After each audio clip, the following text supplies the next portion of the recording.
Sa likod ng matatayog na bundok, may isang bayang nakatago. Sa mahabang landas na baryo, ako'y nakatanaw sa malayo. Iniisip ang lawak ng mundo, matayog din ba kaya ang buhay ko? Sa karanasang ito, sapat na ba ang may gusto?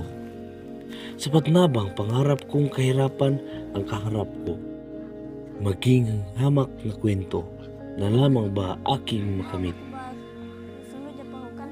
O may landas pa bang naghihintay kung ako'y sumisikap at magpupumilit? Iaasa na lang ba ang hiling kay Apo na Malyari? O magtitiwala sa mga sabi-sabi ng mga nakatatanda sa tabi? Hindi, sapagkat ako ang gagawa ng paraan. Takbo, mga paang nakaapak lang, maputik at mabatong daan. Haharapin ito ang pagsubok na nasa unahan. Hahabulin ng mga paang to ang kinabukasang kakarampot. Pagkat ito ang unang hakbang upang ang mga gusto ay mabot. Sa maliit na baryo, may batang may hawak na aklat. Parang mga binhing liwanag na nasa isip ay kumikislap. Ibig ng kamay ang pagsulat ng literatura. Ibig ng isip ang kaalamang maaring makuha.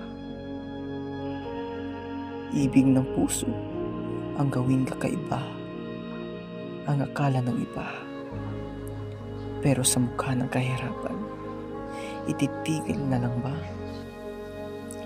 Sino ba sila upang magsabi ano ang dapat at sapat?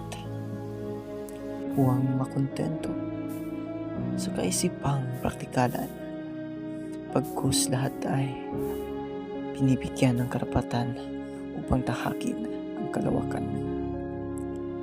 Sa mundong tila kupas ang mga kulay ng pag-asa,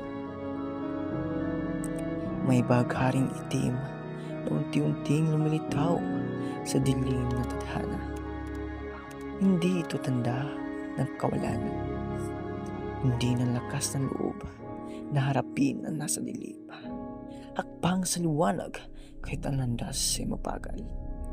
Kulayan ng baghari hanggang ito ay magiging simbolo para sa marami.